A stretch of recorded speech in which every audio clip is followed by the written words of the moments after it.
Tout a commencé sur une route forestière, gelée, une bande d'asphalte frappée par un blizzard si dense qu'il effaçait le monde comme une gomme en colère.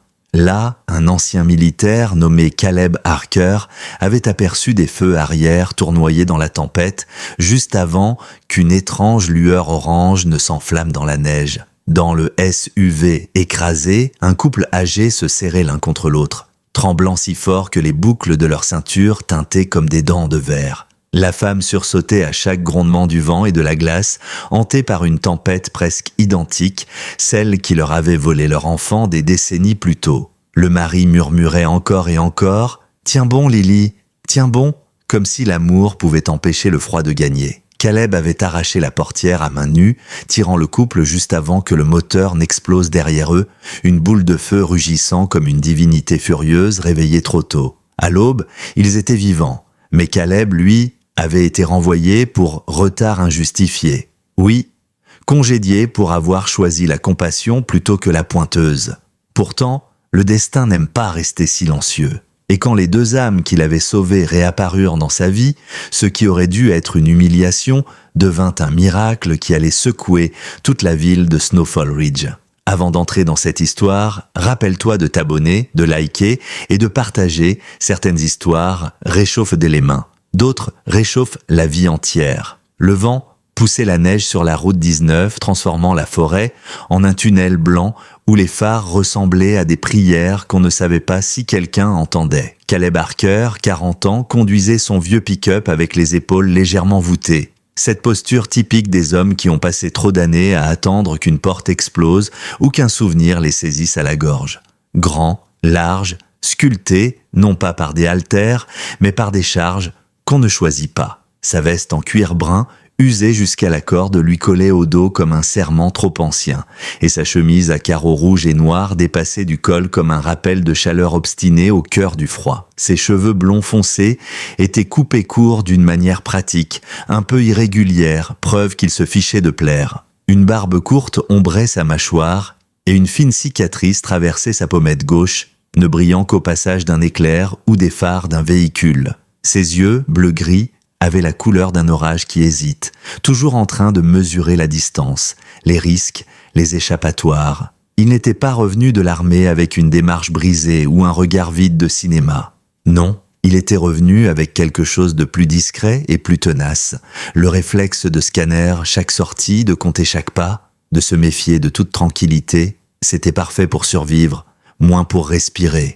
Il vivait dans une cabane isolée parce que les murs ne posaient pas de questions et les arbres ne répétaient rien. Ce soir-là, il rentrait d'un service tardif qui sentait l'huile de friteuse et le café brûlé, un travail qu'on prend quand on veut passer inaperçu. À sa droite se tenait son chien, Bron, 6 ans, un berger allemand massif au pelage sombre, bâti pour l'action plutôt que pour la beauté. Ses yeux ambrés brillaient comme du silex frappé, ses oreilles pivotaient sans cesse mais jamais dans la nervosité. Bron écoutait le monde comme un vieux sergent écoute les rafales dans une zone qu'il connaît trop bien. Le chien ne tremblait jamais face à la tempête. Il observait, respirait et attendait.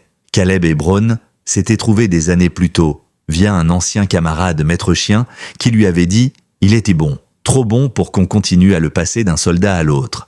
Il a besoin d'une seule personne. » Caleb n'en voulait pas au début. Un chien, c'était un attachement. Et un attachement, c'était une perte en attente. Mais Bron était entré dans la pièce, avait fixé Caleb avec une autorité tranquille, et s'était assis comme s'il était chez lui. Depuis, il était devenu la part de Caleb qui croyait encore que la loyauté était réelle. Ce soir-là, Bron changea d'attitude. Pas un sursaut, juste une tension qui glissa le long de ses épaules, un grognement profond, presque inaudible.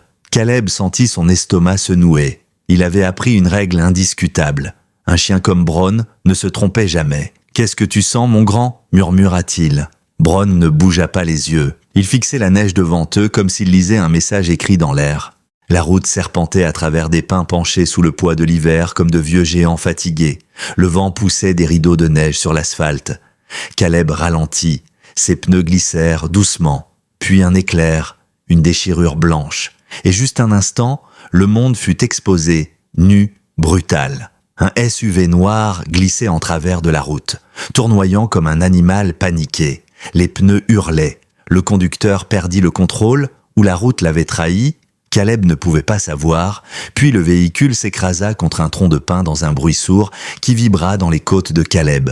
Des étincelles, de la fumée, puis, comme un mauvais tour de magie, une flamme. Bronn aboya. Un seul aboiement, sec, impératif. Caleb freina à mort, ouvrit la portière et fut avalé par le vent glacé. La neige frappait son visage comme une pluie de pierre. Il courut vers le SUV, Bronn bondissant à ses côtés, leur silhouette presque avalée par la nuit.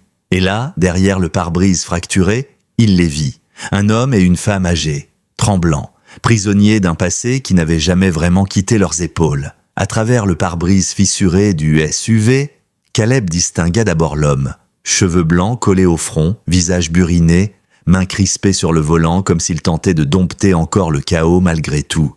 Il devait avoir autour de 70 ans. Un manteau en laine sombre, trempé jusqu'aux épaules, lui donnait l'air d'un vieux capitaine battu par la tempête mais refusant de quitter son navire. À côté de lui, la femme, fine, élégante, malgré la panique, tremblait si violemment que sa respiration faisait sursauter la buée contre la vitre. Son écharpe rouge, froissée et mouillée, ressemblait maintenant à un cri de couleur perdu dans l'hiver. Mais ce n'était pas la peur du feu qui dévorait ses yeux.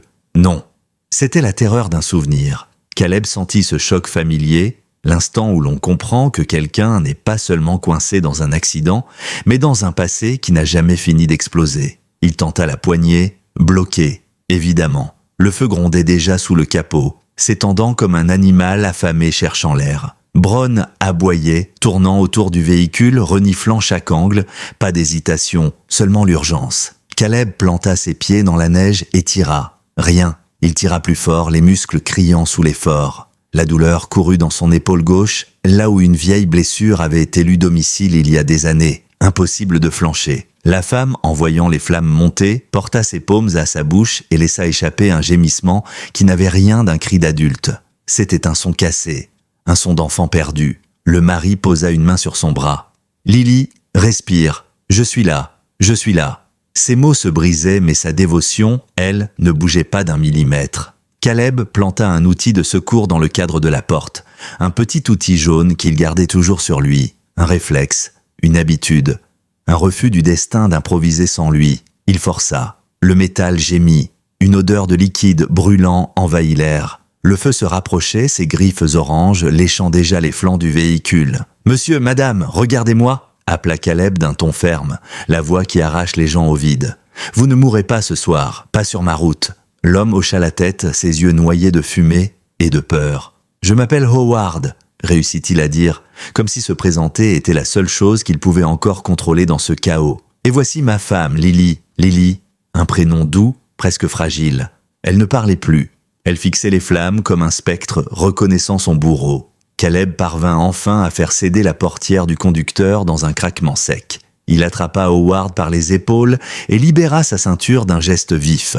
Mais le vieil homme grimaça, ses jambes refusant de bouger. « Mon genou, je crois qu'il est coincé », dit-il honteux, comme si c'était un échec personnel. Caleb approcha son visage du sien. « La fierté, c'est pour demain, Howard. Aujourd'hui, c'est l'intelligence qui sauve les vies. » L'ombre d'un sourire traversa le visage du vieil homme.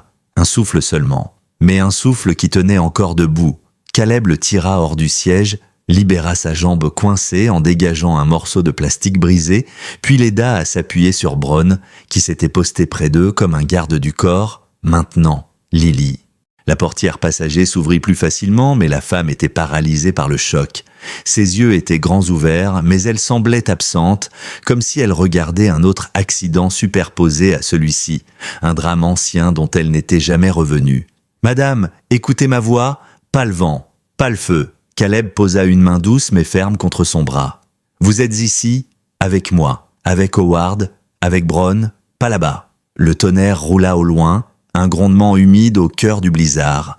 Lily sursauta si fort que sa tête heurta l'appui-tête. Elle chuchota une phrase brisée que Caleb n'entendit pas entièrement, quelque chose comme un prénom avalé par la panique. Pas le temps de demander. Caleb la souleva comme si elle pesait moins que son angoisse. Elle s'accrocha à son manteau, ses doigts s'enfonçant dans le cuir. Bronn recula d'un pas, guidant intuitivement le chemin à travers la neige, comme un soldat faisant une brèche dans la tempête. Howard suivait tant bien que mal, boitant mais refusant d'être porté. Lorsqu'ils s'éloignèrent d'une dizaine de mètres, le SUV explosa dans une gerbe de feu, envoyant une vague de chaleur qui fouetta leur dos. Lily hurla et se recroquevilla contre Caleb. Howard entoura sa femme de ses bras, murmurant encore et encore « Je suis là, je suis là, respire mon amour ». Bronn grogna vers l'explosion, mais pas par peur, par défi, comme s'il disait « Pas tant que je suis là ». La neige retomba, sifflant contre les flammes mourantes. Caleb les guida jusqu'à son pick-up, les installa à l'arrière sous une couverture de laine et serra le volant entre ses mains. Son cœur battait lourd dans sa poitrine. Pas de triomphe, pas d'adrénaline. Juste cette vieille fatigue d'homme qui connaît trop bien les catastrophes. « On rentre ?» dit-il simplement, avant de s'engager sur la route blanche, Bronn veillant à ses côtés. Il ne savait pas encore que cette rencontre changerait son destin, ni qu'il venait de sauver les deux personnes qui allaient, quelques heures plus tard, sauver le sien. Le chemin jusqu'à la cabane se fit à une lenteur presque cérémonieuse. La tempête hurlait autour du pick-up, mais à l'intérieur, une autre tempête, plus silencieuse, plus intime, se battait pour ne pas engloutir Lily. Elle tremblait sous la couverture, ses mains crispées dans le tissu comme si elle tentait d'empêcher le passé de lui arracher la peau. Howard gardait une main autour de ses épaules, son autre poing serré contre sa propre douleur au genou. On aurait dit un homme qui essayait de protéger la dernière flamme de sa vie contre la neige. Bronn, lui, ne cessait de jeter des regards dans le rétroviseur. Ses yeux ambrés passaient de la route vers le couple, puis vers Caleb. Pas une seconde d'abandon, comme si, à lui seul, il devait maintenir leur monde en un seul morceau. Quand ils arrivèrent enfin devant la cabane, Caleb descendit immédiatement, affrontant le vent glacé qui fouettait son visage. Il ouvrit la portière arrière et appela doucement « Howard, appuyez-vous sur moi. Lily, vous allez entrer au chaud. On règle le reste après. » Howard tenta de se lever seul par fierté, mais une grimace brutale traversa son visage. « Je peux !» Caleb secoua la tête. « Vous pourrez demain, pas ce soir. » Il l'aida à se redresser, Bronn se plaçant naturellement derrière eux pour stabiliser leur progression. Puis il prit Lily par la taille, la sentit légère comme ces objets précieux qu'on craint toujours d'abîmer rien qu'en respirant trop fort. Elle clignait des yeux, comme si la réalité n'arrivait pas à se remettre au point. À l'intérieur, la chaleur de la cheminée les enveloppa immédiatement. La cabane n'était pas belle, mais elle avait cette honnêteté que les maisons entretenues avec les mêmes mains pendant des années finissent par acquérir. Bois brut, outils alignés sur un mur, vieille carte accrochée à côté d'un calendrier effacé. Bronn entra le dernier, secouant la neige de son pelage. Il ne s'ébroua pas près d'eux.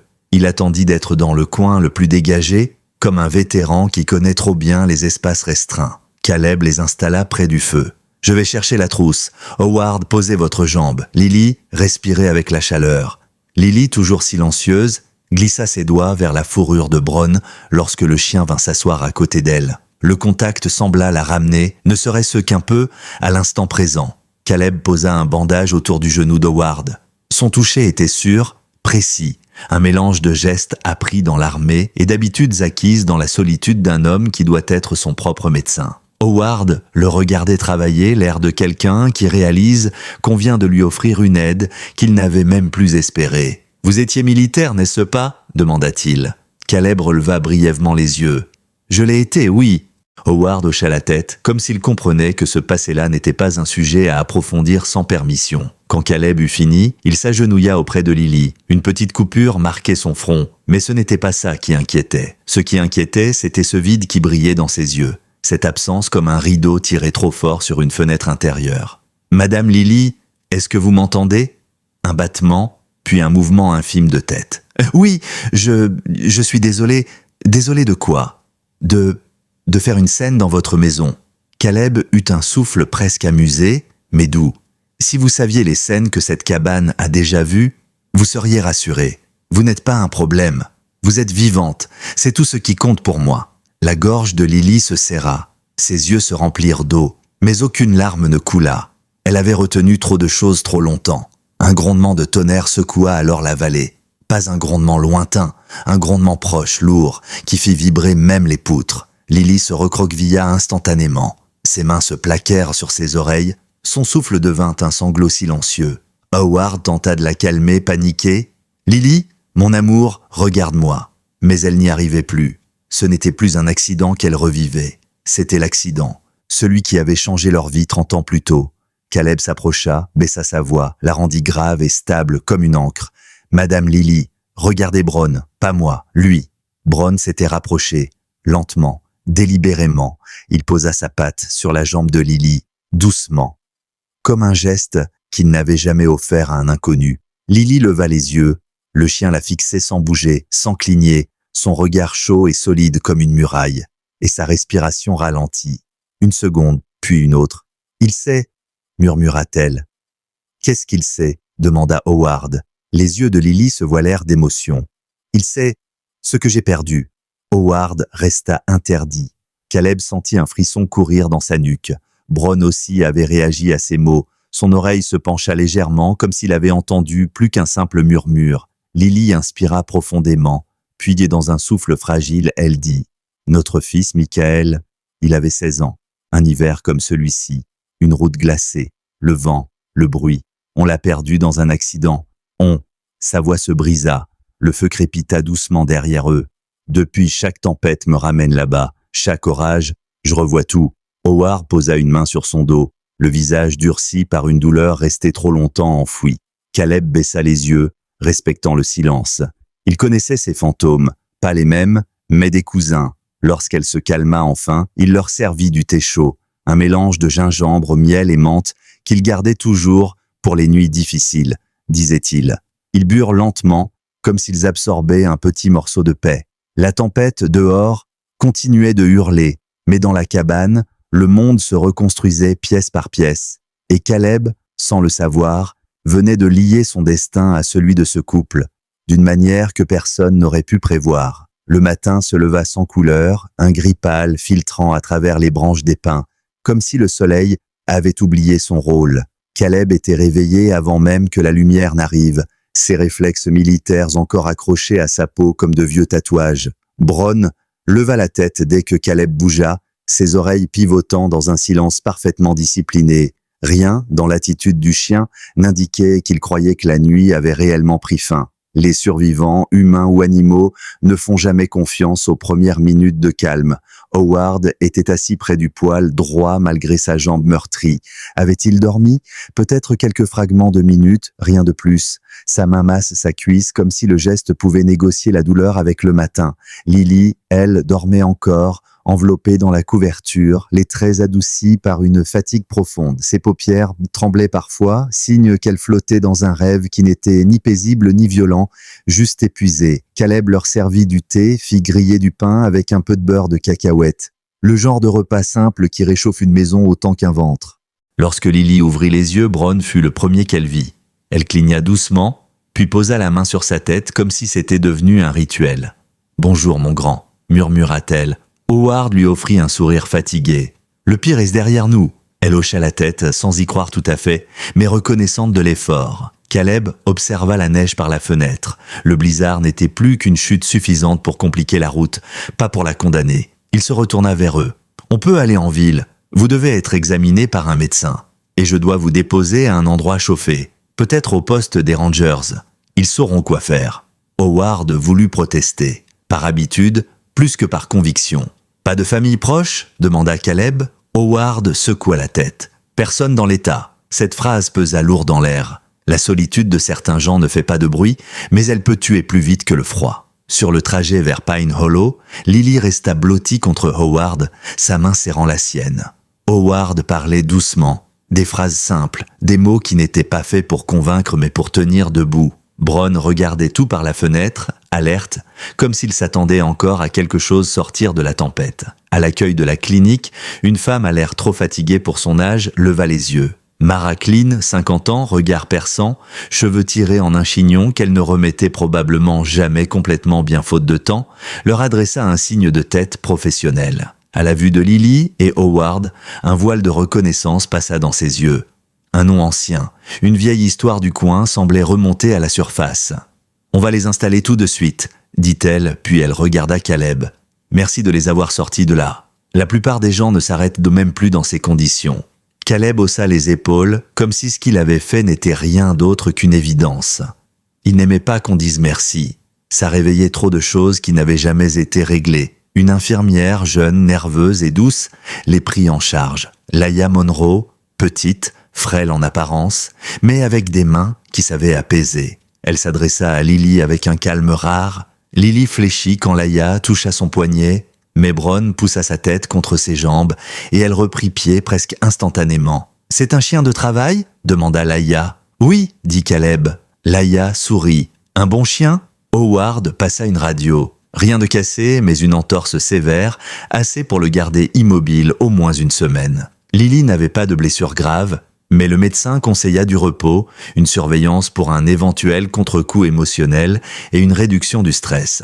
Une recommandation ironique quand on connaissait l'histoire. Ils sortirent ensemble dans le froid. Caleb regarda l'heure. Son service au chalet Pinecrest commençait dans 7 minutes. Autant dire qu'il allait être en retard ou déjà en faute. La route vers le poste des Rangers fut courte. Le bâtiment en rondin, robuste et rassurant, semblait fait pour défier l'hiver. À l'intérieur, Tom Barrow, 50 ans, moustache solide, carrure de bûcheron, posa un regard surpris mais chaleureux sur Caleb. « Harker, t'es en retard au chalet, non ?» Il sourit. Caleb haussa les épaules, sans humour. Quelque chose comme ça. Tom accueillit les choses avec douceur et efficacité. Couverture, café, un coin pour se reposer. Puis il envoya un message à Caleb. « Ils vont bien. Elle ne lâche plus Bronn. » Caleb resta un instant dehors, sous un ciel pâle, laissant le froid lui mordre les joues. Il inspira, puis reprit la route du travail. Le chalet Pinecrest était un refuge pour touristes, mais un enfer pour ses employés sous certains gestionnaires. Bois verni, odeur de bacon, bruit de vaisselle, et ce sentiment que tout devait être parfait pour les vacanciers. Peu importe la pression qu'on mettait en coulisses. Caleb entra discrètement par la porte du personnel.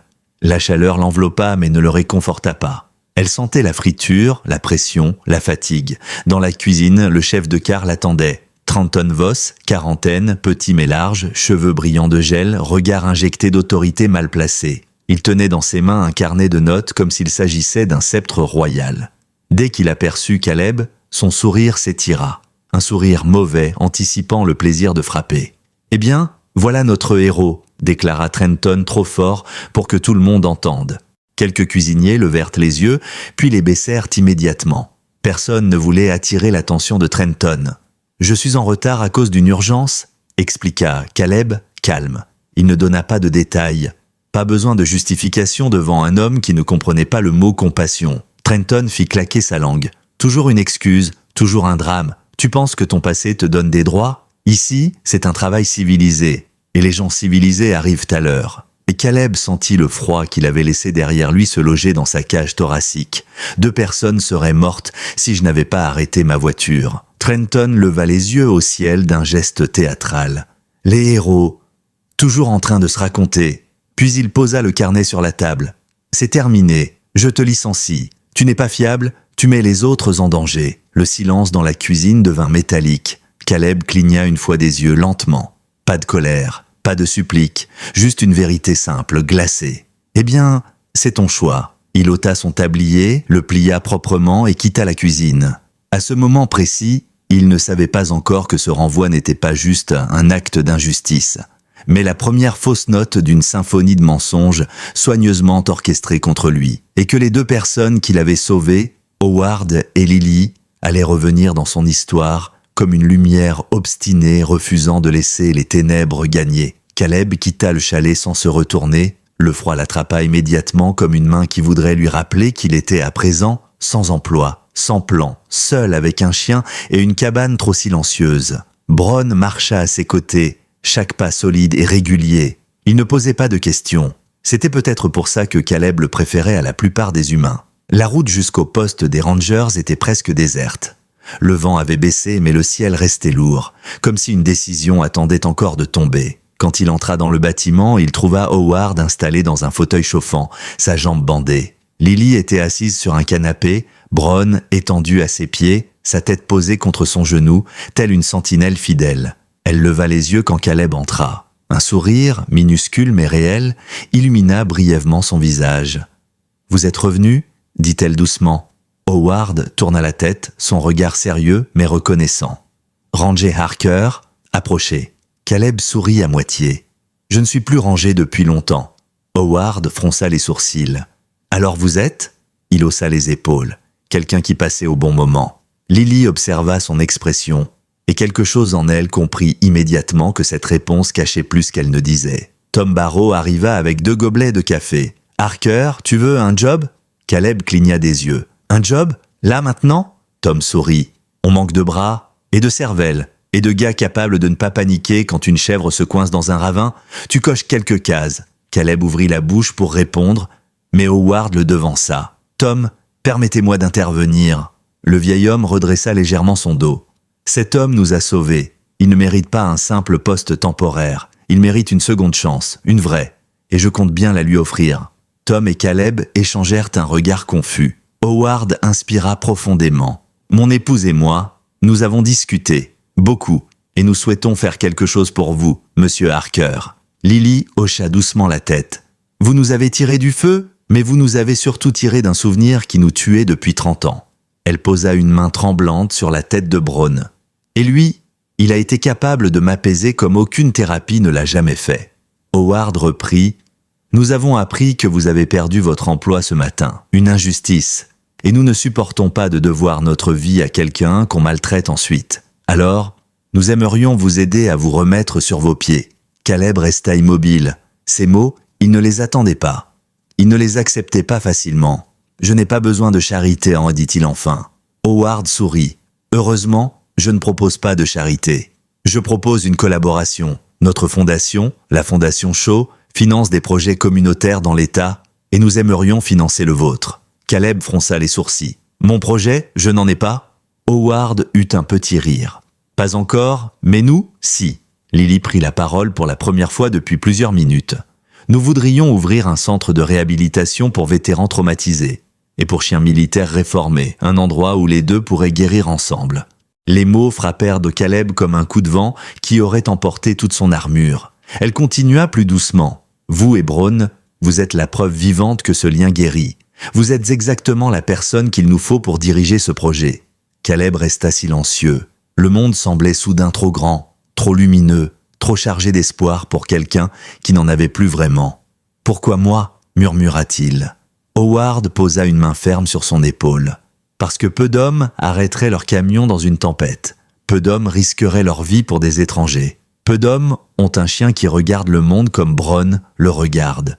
Vous êtes l'homme qu'il nous faut. » Le silence pesa une seconde, puis 2, puis 3. Caleb regarda Brown. Le chien leva les yeux, comme s'il disait « Décide, je suis là ». Avant qu'il ne puisse répondre, la porte du poste s'ouvrit brusquement. Une bourrasque de neige entra, suivie d'un homme essoufflé, trempé, tenant un dossier dans ses mains. « Tom !» cria-t-il. « Tu dois voir ça, c'est au sujet de l'incendie d'hier. » Caleb se retourna, le cœur battant.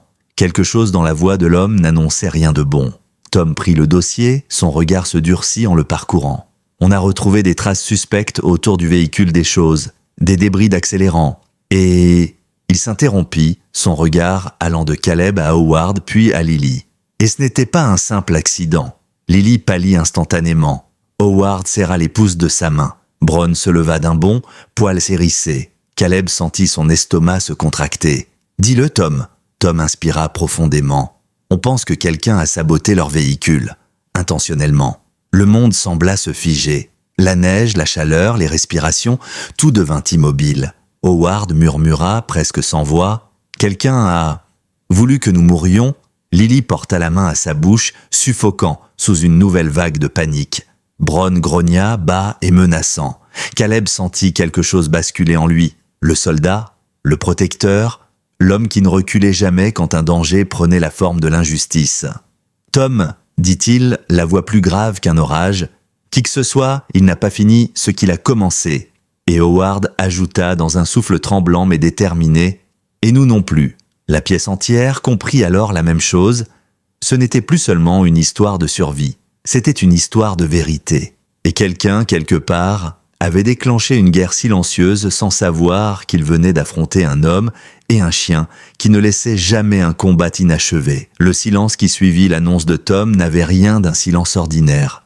C'était un silence lourd qui se dépose sur la peau comme du givre. Un silence où chacun comprend qu'il vient d'entrer dans une histoire plus vaste que lui. Lily fixait ses mains tremblantes. Howard scrutait la fenêtre comme si le danger pouvait surgir de derrière chaque flocon. Caleb, lui, avait ce regard particulier, celui d'un homme qui vient de passer d'une vie civile forcée à quelque chose de beaucoup plus primal. Bronn, immobile, muscles tendus, émettait un grondement presque imperceptible, un bruit qui disait « Je sais, je sens, je suis prêt ». Tom referma le dossier, ses traits devenant plus sérieux qu'on ne lui en connaissait. Il y a autre chose. Ces mots tombèrent comme une hache. Lily retint son souffle. Howard se redressa malgré la douleur dans son genou.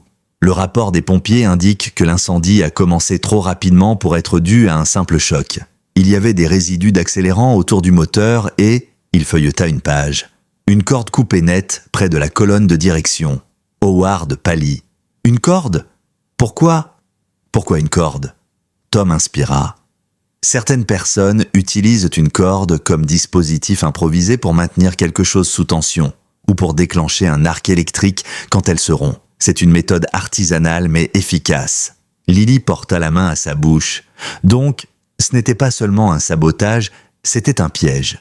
Caleb fronça les sourcils. Quelqu'un voulait qu'il brûle, pas qu'il glisse, qu'il brûle. Howard eut un frisson, non pas de froid, mais de lucidité. Mais pourquoi nous ? Nous n'avons aucun ennemi. Nous n'avons jamais eu d'histoire de dette, de conflit. Tom hésita, puis baissa la voix. La Fondation Shaw est un énorme portefeuille philanthropique. Beaucoup d'argent, beaucoup d'influence, beaucoup de convoitises. Howard sembla choqué, presque déçu. Vous insinuez que quelqu'un voudrait s'en prendre à nous pour de l'argent ? Caleb observa Howard longuement. Des gens sont morts pour moins que ça, Howard, bien moins que ça. Bronn émit un aboiement sec, dirigé vers la porte. Un instinct, un avertissement. Tom porta la main à sa radio. Je vais renforcer la surveillance. Je vais aussi envoyer un message au shérif des comtés voisins. On prend ça au sérieux, je vous le promets. Howard hocha reconnaissant. Mais ce n'était pas suffisant pour apaiser Lily, dont les yeux cherchaient quelque chose, quelqu'un, un repère qui ne bougerait pas. Elle trouva Bronn. Elle posa sa main sur sa tête et le chien se calma instantanément. Le lien entre eux était devenu visible, presque palpable.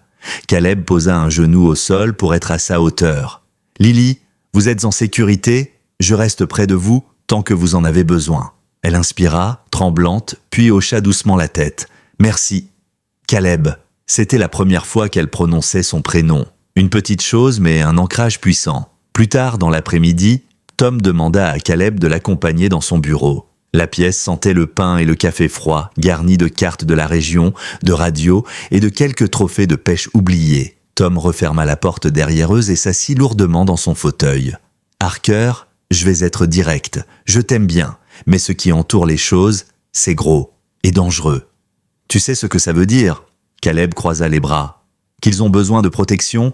Tom secoua la tête. « Quiconque a saboté leur SUV pourrait revenir. Et toi, tu viens de te mettre au milieu. » Caleb haussa légèrement les épaules. « J'étais déjà au milieu, Tom, le jour où je les ai sortis du feu. » Tom soupira. « Ce que je veux dire, c'est que tu risques d'être la prochaine cible. Tu le réalises, ça ?» Caleb ne répondit pas immédiatement. Son regard se perdit un instant sur la fenêtre embuée. « Si quelqu'un a voulu les tuer, alors oui, je suis sur sa route, et il ne passera pas. » Tom grimaça. « Tu es un foutu aimant à problème, Harker. » Caleb esquissa un sourire sec. « C'est toi qui voulais m'embaucher, je te rappelle. » Tom roula des yeux, puis devint grave. « Je ne sais pas où ça va mener, mais si tu t'engages dans cette histoire, fais-le en sachant que ce n'est pas juste une enquête. C'est peut-être un complot. Et les complots, ça ne pardonne pas. » Le soleil commençait à décliner quand Caleb reprit la route avec Bronn pour ramener les choses à leur hôtel.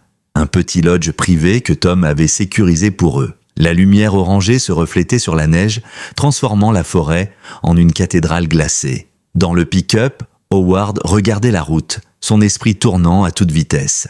Lily, elle, restait silencieuse, mais ses doigts jouaient nerveusement avec l'écharpe rouge qu'elle avait récupérée. Caleb conduisait avec cette attention absolue qu'il n'avait jamais perdue depuis l'armée. À un moment, Howard prit la parole. « Caleb, j'aimerais que vous acceptiez notre proposition.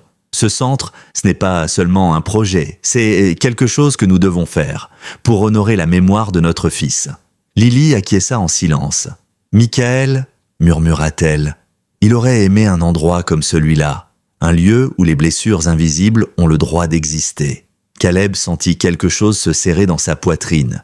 Il n'avait jamais voulu d'un rôle important dans quoi que ce soit. Mais quelque chose dans ce projet, dans ce couple, dans leur douleur, dans la présence solide de Bronn, résonnait profondément en lui. « Je réfléchirai, dit-il enfin. » Howard sourit, doucement. « C'est tout ce que je demande. » Mais la réflexion n'eut pas le temps de s'installer. À peine arrivé près du lodge, Bronn se redressa brusquement, poil hérissé, émettant un grognement profond qui glaça tout l'habitacle.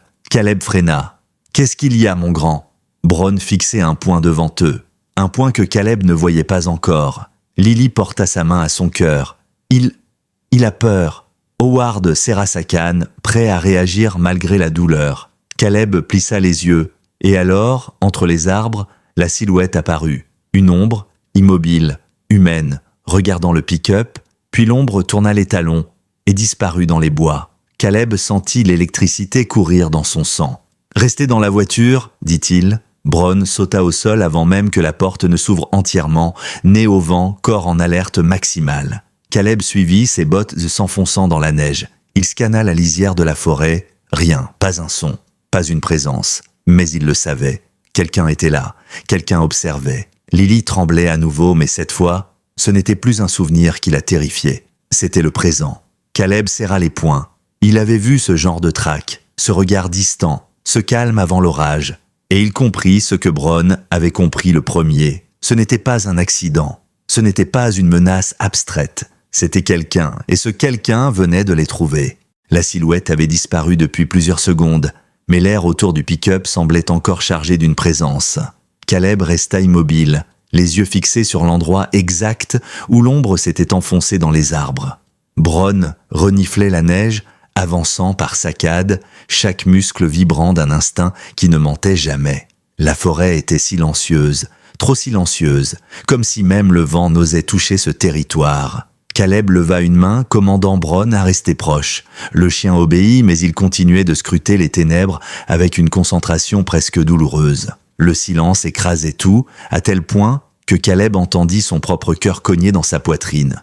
Puis, très lentement, il recula vers le véhicule. « On rentre, maintenant !» Howard, pâle comme un linge, hocha sans discuter. Lily, elle, tremblait. Mais ce n'était plus la panique désorganisée de la veille. C'était une peur lucide. Une peur qui comprenait qu'elle n'était pas née d'un souvenir, mais d'une menace réelle. Caleb referma les portes, remonta dans le camion et redémarra le moteur avec une prudence calculée.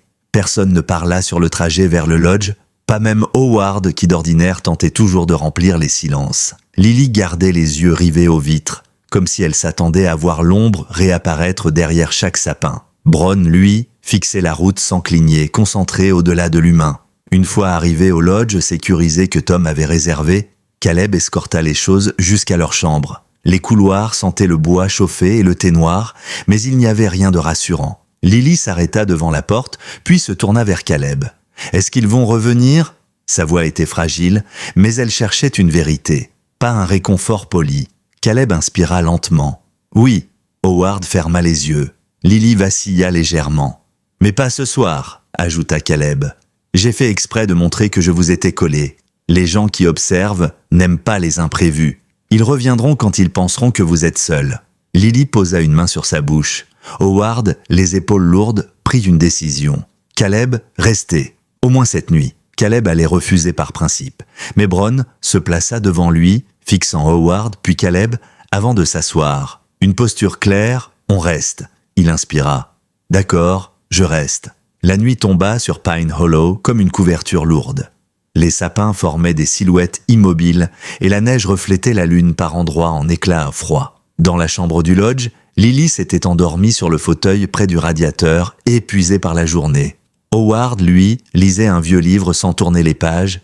Il ne lisait pas, il attendait. Caleb se tenait près de la fenêtre, bras croisés, silhouette découpée dans la lumière pâle. Bronn était couché juste devant la porte, prêt à bondir au moindre son. Le calme de la pièce contrastait douloureusement avec la vigilance tendue du soldat et de son chien. Après un long moment, Howard parla sans lever les yeux. « Vous pensez que ça a un lien avec notre fondation, nos projets ?» Caleb répondit sans détour. « Tout ce que vous m'avez dit sur votre fils, sur les dons, les partenariats, les fermetures de certains accès financiers, tout ça attire l'attention des mauvaises personnes. Mais le sabotage de votre SUV, ça nécessite quelqu'un de proche. Quelqu'un qui connaissait vos habitudes, vos trajets, vos heures.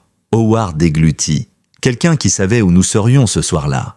Exactement. Le vieil homme referma lentement son livre. Cela signifie que quelqu'un dans notre entourage pourrait vouloir nous faire du mal. Caleb ne répondit pas, ce qui valait confirmation. Howard regarda sa femme dormir. J'ai déjà perdu un enfant dans un accident. Je ne survivrai pas à perdre Lily. Caleb s'adoucit un instant. Vous ne la perdrez pas. Pas tant que je serai là. Howard baissa les yeux. C'est pour ça que je veux que vous acceptiez notre projet. Vous n'êtes pas un simple sauveteur. Vous êtes quelqu'un qui ne tourne pas le dos. Il hésita. Ce centre, on voudrait que vous le dirigiez, avec toute l'autonomie nécessaire. Vous pourriez aider tant de gens, et vous sauveriez peut-être quelque chose en vous aussi. Caleb sentit son cœur se serrer. Pas de douleur, mais d'une sorte d'appel ancien. Il fixait toujours la neige, mais sa pensée s'était éloignée. Je ne suis pas fait pour être le visage d'un projet. Je n'ai pas la douceur que ça demande. Howard sourit faiblement. Alors vous n'avez jamais vu votre chien agir. Les animaux reconnaissaient mieux l'âme, Monsieur Harker. Et Bron vous a choisi. Bron leva la tête comme s'il comprenait son nom, puis se coucha de nouveau, mais l'un de ses yeux resta ouvert, toujours vigilant. C'est à cet instant que la lumière s'éteignit, d'un coup sec, sans un grésillement, comme si quelqu'un avait tiré la prise du lodge. Lily se réveilla en sursaut, haletante. Qu'est-ce que c'était ? Caleb dégaina sa lampe tactique, éclairant la pièce d'un faisceau net. Bron bondit sur ses pattes, corps tendu, grognement profond. Howard se leva, ses dents de sa canne. « Une panne ? C'est une panne, n'est-ce pas ?» Caleb secoua la tête. « Non, une panne générale ne coupe pas aussi net, et pas sans bruit dans les couloirs. » Il s'avança vers la fenêtre. La neige reflétait l'obscurité. Aucun lampadaire, aucun éclairage extérieur. Le bâtiment tout entier était plongé dans le noir. Lily porta une main à sa gorge. « Oh mon Dieu, ils sont là, n'est-ce pas ?» Caleb calmement. « Peut-être, mais s'ils sont là, ils ne sont pas prêts pour moi. » Puis un bruit retentit, très léger, un craquement dans le couloir. Pas un bruit de bâtiment, un bruit de pas. Bron se tourna vers la porte et grogna si fort que le plancher vibra. Caleb se posta devant les choses, son faisceau dirigé vers le seul accès à la chambre. Howard, Lily, derrière moi. Il inspira profondément, son esprit glissant dans cet état particulier où le temps semble plus lent, plus précis. Un deuxième pas, plus proche, puis un glissement, comme si quelqu'un s'accroupissait juste devant la porte. Bron aboya, brutal, puissant. Caleb murmura « Ça va aller, vous ne bougerez pas. » Quoi qu'il arrive, il avança d'un pas. La porte vibra faiblement, comme si une main s'y appuyait, de l'autre côté. Puis une voix, étouffée mais parfaitement audible. « Monsieur Harker, ouvrez !» Caleb sentit sa peau se hérisser. Il connaissait cette voix. Une voix qu'il n'aurait jamais imaginé entendre ici. Une voix qu'il croyait appartenir au domaine des souvenirs et des regrets. Bron grognait, prêt à bondir. Howard et Lily retenaient leur souffle. La voix répéta, plus lente, plus calculée. « Ouvrez la porte, Caleb. Il faut qu'on parle. » Et soudain, sans comprendre comment, Caleb réalisa que le danger venait peut-être du passé. La voix derrière la porte avait figé l'air de la chambre. Même la neige dehors semblait avoir cessé de tomber. Caleb ne bougeait plus, son souffle suspendu, ses yeux fixés sur la poignée, qui frémissait légèrement comme si une présence invisible la touchait. Cette voix, il ne pouvait pas se tromper. C'était une voix qui appartenait à une époque qu'il avait tenté d'enterrer. Une voix qu'il espérait ne jamais entendre à nouveau. Lily murmura « Qui est-ce » Caleb leva la main pour lui demander de ne pas parler. Bron, lui, avait reculé d'un pas, non pas par peur, mais pour adopter une position d'attaque plus compacte. Le chien grognait, mais ce grognement n'avait rien de sauvage. C'était un avertissement parfaitement maîtrisé. « Avance encore, et je mords !» La voix revint, plus douce. « Caleb, je sais que tu es là. Je ne suis pas venu pour vous faire du mal. Ouvre !» Howard se rapprocha, malgré la terreur visible dans ses yeux. « Vous le connaissez ?» murmura-t-il. Caleb prit une inspiration lente, crispée. « Oui !» Un simple mot, mais chargé d'histoire, jamais racontée. La poignée bougea un peu plus fort. « Je ne partirai pas, Caleb. Pas avant qu'on parle. Tu me comprends. » Lily s'accrocha au bras de son mari. « C'est lui ? C'est l'homme dans la forêt ?» Caleb ne répondit pas. Il se souvenait de la silhouette. Il se souvenait de la démarche. Oui, c'était lui. Il ne restait qu'une question. Pourquoi Il fit signe au chaud de se reculer, puis et très lentement, il s'approcha de la porte. Bronn se glissa à ses côtés, prêt à bondir, muscles frémissants. Caleb posa sa main sur la poignée, sans encore la baisser. « Tu as exactement 3 secondes pour dire ton nom », dit Caleb d'une voix basse, tranchante. « Sinon, Bronn défonce cette porte et finit ce qu'il a commencé dehors. » Un bref silence, puis « C'est moi, Caleb, c'est Jace. Jace Marrow. » Lily et Howard ne réagirent pas. Mais Caleb, ce nom le frappa comme un coup au plexus. Jace Marrow, son ancien camarade d'unité, son meilleur ami, l'homme qui avait disparu après une opération qui avait mal tourné au Moyen-Orient.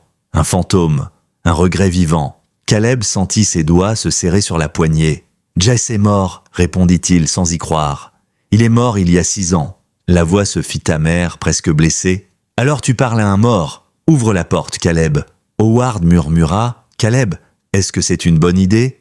Caleb n'était pas sûr. Mais une chose était certaine, s'il refusait, l'homme derrière la porte ne partirait pas. Et cela mettrait les choses en danger immédiat. Il expira lentement, puis tourna la poignée, la porte s'ouvrit d'1 centimètre. Bronn se plaça aussitôt dans l'embrasure, tête basse, croc visible, prêt à attaquer s'il ne reconnaissait pas l'odeur. Caleb tira un peu plus la porte. Un homme entra dans le faisceau de sa lampe tactique. La lumière révéla un visage marqué, creusé, vieilli par des années de survie loin de la loi. Les traits de Jace étaient les mêmes, la mâchoire carrée, le nez légèrement tordu par un vieux coup, les yeux bleus acier. Mais tout était plus sombre, plus dur, comme si son âme avait été usée comme une pierre dans un torrent. « Bonjour, Cal », murmura Jace. Bronn grogna plus fort, prêt à bondir. Jace leva lentement les mains. « Doucement, soldat, je ne suis pas ton ennemi. » Bronn n'en avait rien à faire. Il continuait de grogner. Caleb finit par ouvrir la porte juste assez pour se tenir face à lui. « Entre », dit-il d'un ton sec, « mais un seul faux mouvement, et je te brise le bras avant que Bronn ne finisse le reste. » Jace eut un sourire fatigué. « T'as pas changé ?» Il entra. Caleb referma derrière lui. Lily et Howard reculaient, tremblants. Jace les observa rapidement, analysant tout, leur posture, leurs blessures, le décor. Un ancien militaire ne perd jamais cette habitude. « Pas la peine d'avoir peur ?» dit-il d'une voix qui n'avait rien de rassurant. « Je suis pas là pour vous. » Caleb se plaça entre eux. « Alors dis-moi pourquoi tu es là. Maintenant. » Jace passa une main sur sa barbe mal taillée. « D'abord, je veux voir le chien de plus près. On m'a dit que tu avais un monstre de guerre avec toi. » Bronn gronda, avançant de quelques centimètres. Jace leva les mains en signe de paix. « D'accord, d'accord. Pas de contact, j'ai compris. » Caleb serra les dents. « Jace, explique-toi. » L'ancien camarade s'assit sur le lit, sans y être invité. « Tu n'as jamais été doué pour l'accueil, hein ?» Caleb explosa. « Cela fait 6 ans qu'on te croit mort, et tu débarques dans la chambre d'un lodge en pleine nuit, en coupant l'électricité. Tu veux quoi exactement ?» Jace le fixa droit dans les yeux. « Je veux te sauver la vie. » Silence, total. Howard cligna des yeux. Lily porta une main à sa bouche. Bronn émit un grognement interrogatif.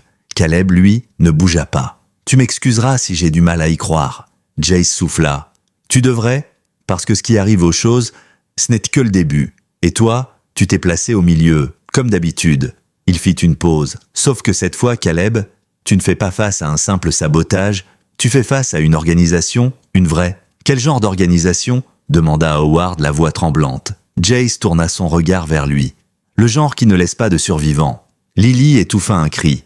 Caleb sentit l'air devenir plus lourd, comme si la pièce se rétrécissait. « Jace, parle », dit-il froidement. L'ancien soldat passa une main sur son visage, comme si ce qu'il allait dire l'épuisait d'avance. La Fondation Shaw a mis son nez dans des comptes qui n'auraient jamais dû être ouverts. Argent sale, détournement, blanchiment via des œuvres caritatives, et quelqu'un là-haut a paniqué. Il regarda Caleb.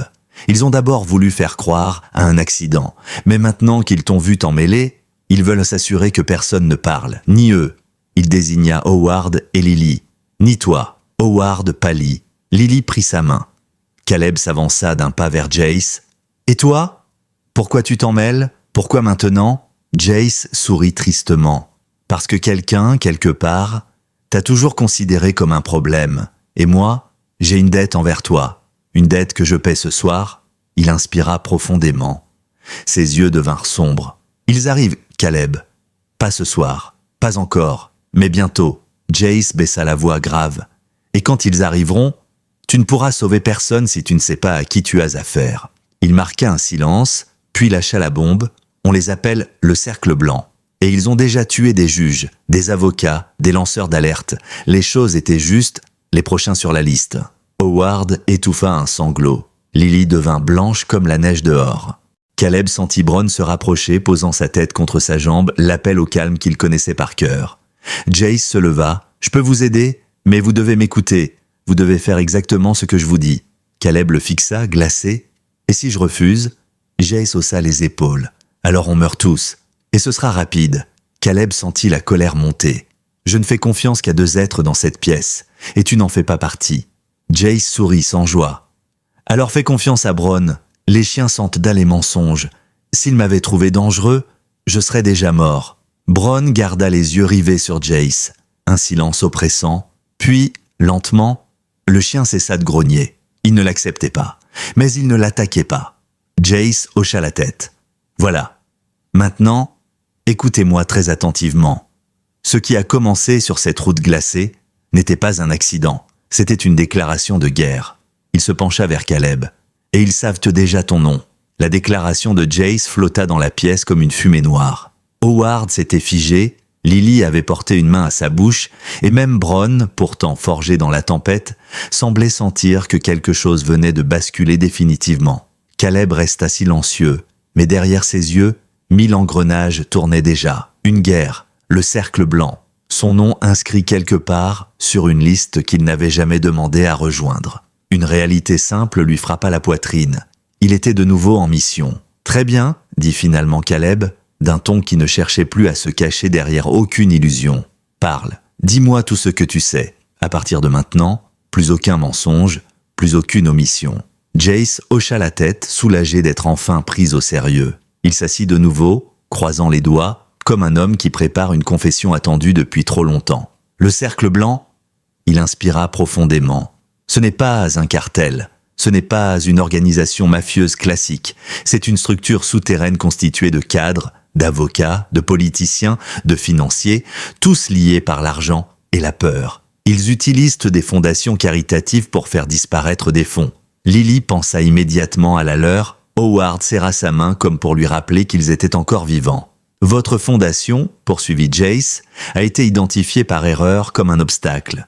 Quelqu'un a cru que vous aviez mis le nez dans un compte qui ne vous concernait pas. Ou pire, que vous aviez vu quelque chose, vrai ou pas. Dans leur logique, cela suffirait à justifier votre disparition. Howard chancela. Mais nous n'avons rien découvert. Rien. Nous gérons nos dons, nos partenariats. Tout est transparent. Pas pour eux, répondit Jace. Dans leur monde, l'apparence de suspicion vaut preuve. Caleb fronça les sourcils. Pourquoi saboter un SUV? Pourquoi pas quelque chose de plus discret? Jace eut un sourire amer. Parce qu'ils aiment les accidents, les tragédies, les histoires qui font pleurer les journaux. Ils veulent ce que la fin semble plausible. Et ils savent que les tempêtes cachent beaucoup de choses. Lily ferma les yeux. On aurait pu mourir, comme notre fils. Sa voix se brisa, mais Caleb intervint immédiatement. Vous n'êtes pas mort, et vous n'allez pas mourir. Pas tant que je serai debout. Jace observa Caleb avec un mélange de respect et d'inquiétude. Le problème, Cal, c'est que maintenant que tu t'es interposé, il te considère comme un facteur incontrôlable. Caleb esquissa un sourire sec. Ça ne serait pas la première fois. Soudain, un coup sourd retentit dans le couloir. Pas un cri, pas un pas. Un bruit lourd, comme un objet tombé. Bronn se dressa aussitôt, poils hérissés, grognement guttural. Caleb leva une main. « Reste près d'eux !»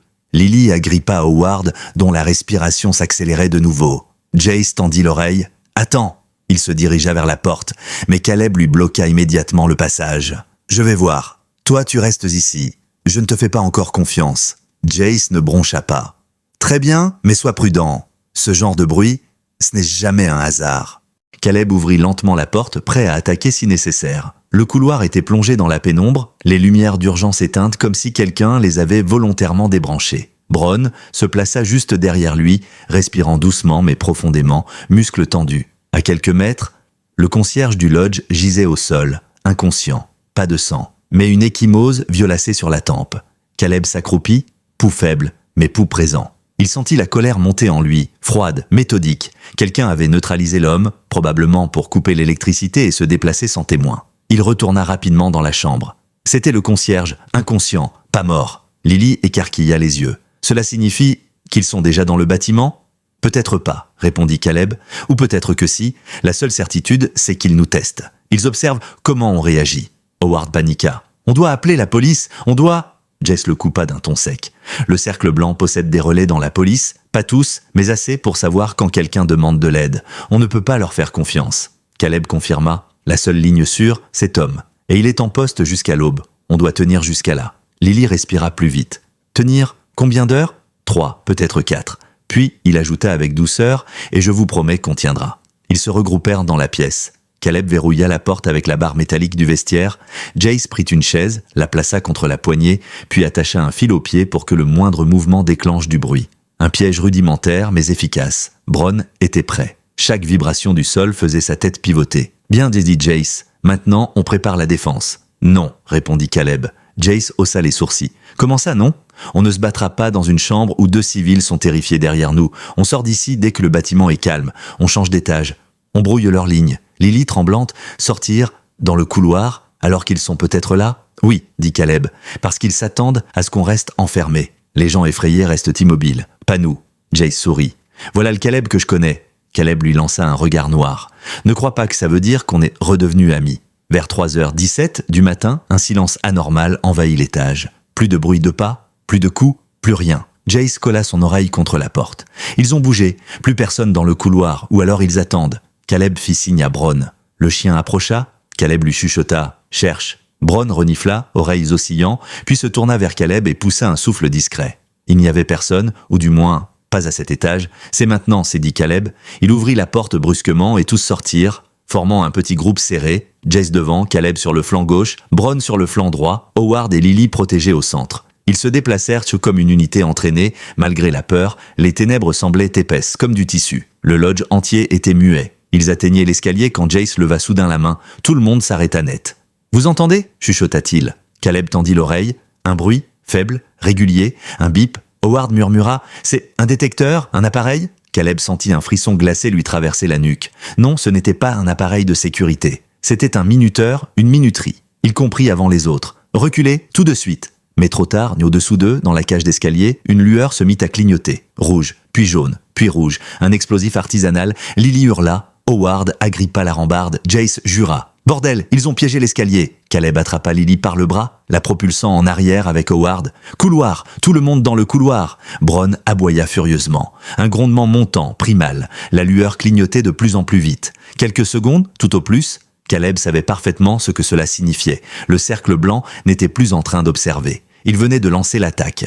La lueur rouge clignotait comme un cœur mécanique prêt à exploser. Caleb n'eut même pas besoin de réfléchir. Tout son corps se mit en mouvement avant que sa pensée n'ait le temps de formuler la peur. Il attrapa Lily par la taille, la tira en arrière, repoussa Howard contre le mur, puis hurla « À terre, maintenant !» Jace fonça dans le même sens, attrapant la poignée d'une porte voisine. « Là-dedans, vite !» Il ouvrit avec son épaule et propulsa Howard à l'intérieur. Lily tomba presque, mais Bron la poussa avec son museau forçant sa direction. Le bip devint un hurlement strident. Caleb sauta dans la pièce et tira la porte derrière eux juste au moment où une déflagration gigantesque déchira l'escalier. Le sol vibra, les murs tremblèrent comme une bête blessée. La lumière rouge se transforma en un flash blanc aveuglant. Puis, la vague de choc. Elle les frappa à travers la porte, les projetant au sol tous ensemble. Plâtre, éclats de bois et poussière de neige filtrée tombèrent du plafond comme une pluie de guerre. L'oreille de Caleb se remplit de sifflements. Bron gémit faiblement, secouant la tête, mais se remit debout immédiatement, cherchant où intervenir. Lily sanglotait, tremblante, Howard la serrant contre lui. Jace se releva avec difficulté. « Putain, ils ont fait sauter tout l'escalier !» Caleb passa ses mains sur son visage, vérifia le sang. Rien. Il se tourna vers la porte, détruite. Derrière, un gouffre. L'escalier avait disparu. Ils étaient coincés à l'étage. « Ils nous enferment dans un piège, » dit Jace. « Ils attendent qu'on se regroupe pour frapper à nouveau. » Caleb prit une grande respiration puis ordonna « On sort par les fenêtres. » Howard ouvrit de grands yeux. « Par les fenêtres ? » « Oui.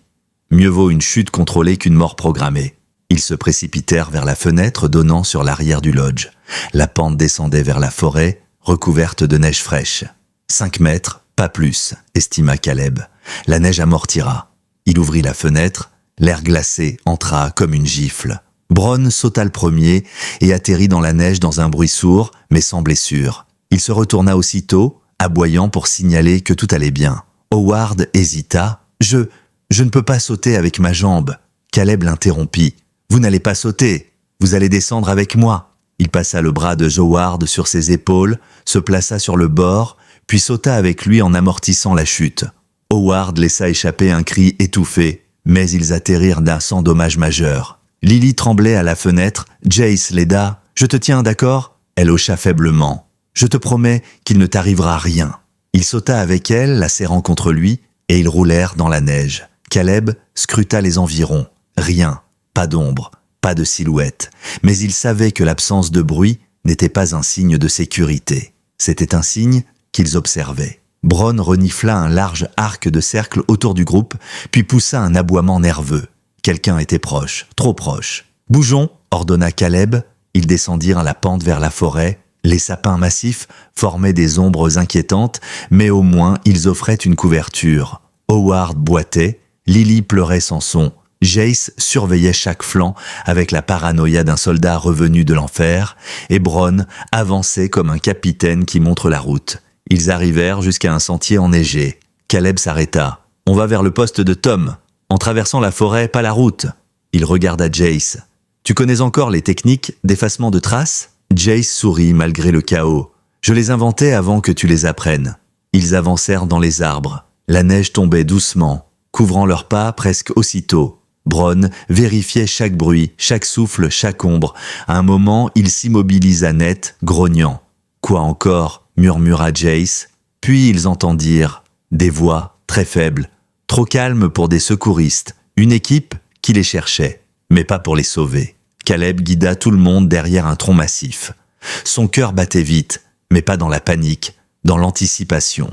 Bronn colla son flanc contre la neige, prêt à bondir. Des silhouettes passèrent entre les arbres. 3 hommes, vêtus de noir, équipement tactique, silencieux, professionnels. « Ils balayent la zone » souffla Jace. « Ils veulent nous isoler, puis nous abattre un par un. » Caleb inspira lentement. « Pas ce soir. » Quand les hommes furent suffisamment loin, ils accélérèrent vers la vallée.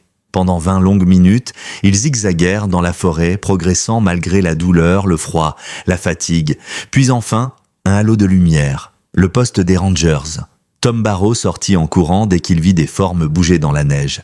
Il brandit sa lampe torche. « Qui va là ? C'est nous !» cria Caleb. « Ouvre !» Quand les hommes furent suffisamment loin, ils accélérèrent vers la vallée. Pendant 20 longues minutes, ils zigzaguèrent dans la forêt, progressant malgré la douleur, le froid, la fatigue. Puis, enfin, un halo de lumière. Le poste des Rangers, Tom Barrow sortit en courant dès qu'il vit des formes bouger dans la neige. Il brandit sa lampe torche. « Qui va là ? » « C'est nous !» cria Caleb. « Ouvre !» Tom les fit entrer, referma la porte et la barra immédiatement. « Mon Dieu, j'ai reçu votre message trop tard. Ils ont menacé d'attaquer 2 patrouilles. » Howard, à bout de souffle. « Ils ont essayé de nous tuer. Encore ?» Tom ouvrit de grands yeux. « Qui ça ? Qui sont ces dingues ?» Jace s'avança. « Le cercle blanc. » Tom blêmit. « Non, non. Ce ne sont que des rumeurs. Une légende urbaine. »« Non, » répondit Caleb. « Ils sont là. Et ils veulent finir ce qu'ils ont commencé. » Tom passa une main sur son visage. « J'appelle l'État. Je préviens le bureau du gouverneur. Ça va soulever une tempête politique, mais à ce stade, je m'en fiche. » Lily éclata en sanglots, enfin relâchée après des heures de terreur. Bronn posa sa tête contre ses genoux et elle s'effondra sur son pelage, tremblante. Howard se tourna vers Caleb. « Vous nous avez sauvés 3 fois. » Ses yeux s'embuèrent. « Je comprends maintenant. Michael n'a jamais eu quelqu'un comme vous pour veiller sur lui. Vous êtes devenu cette personne, pour nous, pour lui. » Caleb resta silencieux, profondément touché. Il posa une main sur l'épaule de Howard. « Vous êtes vivant. C'est tout ce qui compte. » Jace prit une longue inspiration. « Cal, je sais que j'ai disparu. Je sais que je t'ai laissé porter des choses seul.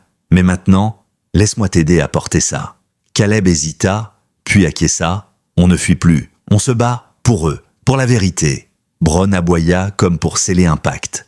Lily, encore tremblante, leva les yeux. Et ce centre, notre centre, Howard lui prit la main. Nous le construirons, avec Caleb, avec Bronn, pour tous ceux qui portent des cicatrices invisibles. Caleb sentit un poids quitter ses épaules pour la première fois depuis des années. Alors construisons-le, murmura-t-il. Ensemble. Et c'est ainsi, dans un petit poste de rangers perdu dans les montagnes, au cœur d'une nuit de neige, que 3 vies brisées, un soldat perdu et un chien loyal scellèrent une alliance qui allait non seulement les sauver, mais sauver d'autres âmes encore. Le cercle blanc n'avait pas encore perdu, mais ils venaient de trouver leurs adversaires, et cette fois, la lumière ne s'éteindrait pas.